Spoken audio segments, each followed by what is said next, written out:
നമസ്കാരം. ഇന്നൊരു സിനിമ കണ്ട് ഇറങ്ങി. രാവിലെ 9:30 മണിക്ക് തന്നെ സിനിമ കാണാൻ പോയി.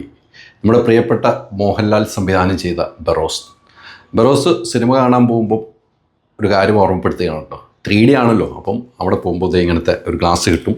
ഈ ഗ്ലാസ്സൊക്കെ വെച്ച് നമ്മളിങ്ങനെ ഇരുന്ന് സിനിമ കാണുമ്പം നമ്മുടെ കണ്ണിലേക്കൊക്കെ കുറേ ഐറ്റങ്ങൾ വരുന്നുണ്ട്. സിനിമ കണ്ട് നിങ്ങൾ തീരുമാനിക്കുക. സിനിമ കാണുമ്പോൾ നിങ്ങൾക്ക് മനസ്സിലാവും.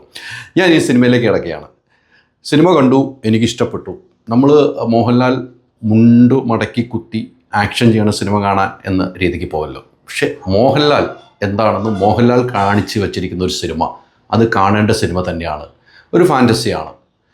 3D ചിത്രങ്ങൾ നമ്മൾ മൈ ഡിയർ കുട്ടിച്ചാത്തൻ കണ്ടു. അത് 3D ഷൂട്ട് ചെയ്ത, അതുപോലെ 3Dയിൽ തന്നെ ഷൂട്ട് ചെയ്ത ഒരു സിനിമയാകുമ്പോൾ അത് എത്രമാത്രം ഭംഗിയുണ്ട് എന്ന് ഈ ബറോസ് തെളിയിക്കുകയാണ്.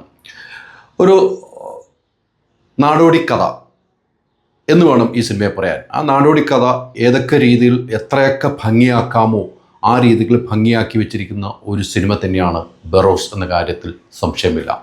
അതിൽ അഭിനയിച്ച ഒരാളുകളും, ആ കുട്ടി ഇസബെല്ല എന്നൊരു കഥാപാത്രം ചെയ്ത കുട്ടിയുടെ കഥാപാത്രം ഗംഭീരമായിട്ട് ആ കുട്ടി കൈകാര്യം ചെയ്തിരിക്കുന്നു. മോഹൻലാൽ രൂപത്തിലും മാറ്റങ്ങൾ വരുത്തിയിട്ടുണ്ട്. മോഹൻലാൽ രൂപമാറ്റങ്ങൾ ഈ സിനിമയിൽ നമുക്ക് ശ്രദ്ധയാണ്. നമ്മളെ വേഷങ്ങളിൽ വ്യത്യാസം നമുക്ക് അനുഭവപ്പെടാം. ആദ്യകാലവും പിന്നീട് ഭൂതമായി കഴിയുമ്പോഴുള്ള ഒരു വ്യത്യാസവും ഭൂതത്തിൽ നിന്നും തിരിച്ചിറങ്ങുമ്പോഴുള്ള വ്യത്യാസവും എല്ലാം ഈ സിനിമയിൽ പറഞ്ഞു വയ്ക്കുന്നുണ്ട്. ഫസ്റ്റ് ഹാഫ് എന്നെ സംബന്ധിച്ചിടത്തോളം ഫസ്റ്റ് ഹാഫ് കുറേ കഥകളൊന്ന് പറഞ്ഞ് എത്തിക്കുന്ന ഒരു സമയം ഉണ്ടായിരുന്നു. പറഞ്ഞെത്തിക്കുമ്പോൾ 3D ഇഫക്റ്റിൽ നമുക്ക് ഒരു ബോറുമില്ലാതെ പോകും.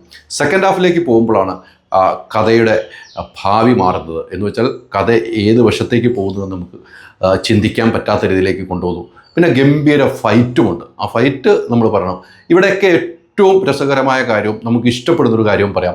ഒന്നും സൗണ്ടുകളെ കൊണ്ട് ഒന്ന് അർമാദിച്ചിട്ടൊന്നുമില്ല. വേണ്ട സൗണ്ടുകളാണ് ആ സിനിമയ്ക്കുള്ളൂ. വേണ്ട രൂപത്തിൽ ഫൈറ്റൊക്കെ വരുമ്പോൾ ആ ഫൈറ്റിന് വലിയ ഇഫക്റ്റുകൾ കൊടുത്തുള്ള ആ സൗണ്ടുകൾ നമുക്ക് കൃത്യമായി തിയേറ്ററിൽ നിന്ന് ആ ഫൈറ്റിൽ ഓരോ സംഭവങ്ങളും നമുക്ക് ആ ഫൈറ്റിലുണ്ടാവുന്ന ഓരോ മൂവ്മെൻറ്റും നമുക്ക് ആ മ്യൂസിക്കിലൂടെ നമുക്ക് കാണാൻ പറ്റും. പിന്നീട് ഈ ഫോറിനേഴ്സൊക്കെയാണ് അഭിനയിച്ചിരിക്കുന്നത്. ആൻ്റണി ചേട്ടൻ ഇതിനകത്തൊരു വേഷം ചെയ്തിട്ടുണ്ട്. അത് രസകരമായ വേഷമാണ്. അതോടൊപ്പം തന്നെ ലാലേട്ടൻ്റെ ഏറ്റവും അടുത്ത സുഹൃത്ത് സമീർ ഹംസ ഇതിനകത്തൊരു വേഷം ചെയ്തിട്ടുണ്ട്. അത് പാട്ടിലൊക്കെ നമ്മൾ കണ്ടാണ്. ആ വേഷം നമുക്ക് കാണാം. പിന്നീട് ക്ലൈമാക്സിൽ ഒരു ഗംഭീര സാധനം വരുന്നുണ്ട്. അത് ഞാൻ പറയുന്നില്ല. നമ്മൾ പ്രതീക്ഷിക്കാത്ത ഒരു വ്യക്തി ക്ലൈമാക്സിൽ അഭിനയിക്കുന്നുണ്ട്. അത് സിനിമ കണ്ട് തന്നെ തീരുമാനിക്കുക. നമ്മളൊരിക്കലും വിചാരിച്ചില്ല ഇദ്ദേഹം ഈ സിനിമയിൽ ഉണ്ടാകുമെന്ന് നമുക്ക് പ്രതീക്ഷയില്ല. പക്ഷേ അദ്ദേഹം ഈ സിനിമയിൽ അഭിനയിച്ചിട്ടുണ്ട്. എന്തായാലും മൊത്തത്തിൽ പറയുകയാണെങ്കിൽ കുട്ടികൾക്ക് ഭാവിയിലുമായി വന്ന് ഈ ക്രിസ്മസ് അടിച്ചു പൊളിക്കാൻ പറ്റിയ ഒരു സിനിമയാണ് ബറോസ്. ആ സിനിമ കണ്ടില്ലെങ്കിൽ അത് നഷ്ടമാകും. കാരണം 3D ഇത്രമാത്രം ഗംഭീരമായിട്ട് ഒരു സിനിമ കാണിയാൻ പറ്റുമെങ്കിൽ അത് ബറോസ് തന്നെയാണെന്ന് തെളിയിക്കുന്ന ചിത്രം തന്നെയാണ്. നമ്മളറിയാം, കഴിഞ്ഞ 40-48 വർഷമായി ലാലേട്ടൻ്റെ അഭിനയങ്ങൾ കണ്ടവരാണ് നമ്മൾ. അഭിനയത്തിനപ്പുറം അദ്ദേഹത്തിന് ഒരു ഡയറക്ഷൻ ചെയ്യാൻ കഴിവുണ്ടെന്നുള്ള തെളിയിക്കുന്ന ചിത്രമാണ്. ഡയറക്ഷനിൽ അദ്ദേഹത്തിൻ്റെ മികവ് നല്ല രീതിയിൽ കൃത്യമായി തന്നെ അതിൽ ഭംഗിയാക്കിയിട്ടുണ്ട്.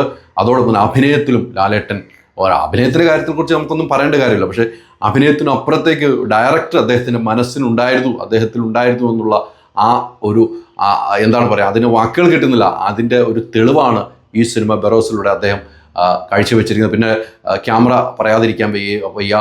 സന്തോഷ് ശിവൻ്റെ ക്യാമറ വർക്ക് ഗംഭീരമായിട്ട് ക്യാമറ വർക്ക് ചെയ്തിരിക്കുന്നു. തുടക്കത്തിലൊക്കെ നമ്മൾ 3Dയിൽ മോഹൻലാൽ ആശീർവാദ് സിനിമാസിനൊക്കെ എഴുതി കാണിക്കുമ്പോൾ ആ ലാലേട്ടനും ആശീർവാദ് സിനിമാസൊക്കെ നമ്മുടെ കണ്ണിലേക്ക് ഇങ്ങനെ വരുമ്പോൾ ആ തുടക്കത്തിൽ തന്നെ കാണുമ്പോൾ എന്തൊരു രസമാണെന്നറിയോ. അങ്ങനെ എല്ലാ സ്ഥലങ്ങളിലും 3Dയുടെ ഒരു ഇഫക്റ്റ്, 3Dയിൽ സിനിമ കാണുകയാണെങ്കിൽ ഇത്തരം സിനിമകൾ തന്നെ കാണണം. അതുകൊണ്ട് തന്നെ പറയുന്നു, ഫാമിലിക്ക് കുട്ടികളുമായി എത്തി ഈ സിനിമ പൈസ മുടക്കുന്നു മുതലാക്കി തന്നെ തിരിച്ചു പോകാൻ കഴിയുന്ന ഒരു സിനിമയാണ് Barroz. Ultra modern kitchen devices. ഒരു കിച്ചണിൽ വേണ്ട എല്ലാ ലേറ്റസ്റ്റ് ബ്രാൻഡുകളും ഇവിടെയുണ്ട്. ലോകോത്തര ബ്രാൻഡുകൾ, original products, wide range. MyG future.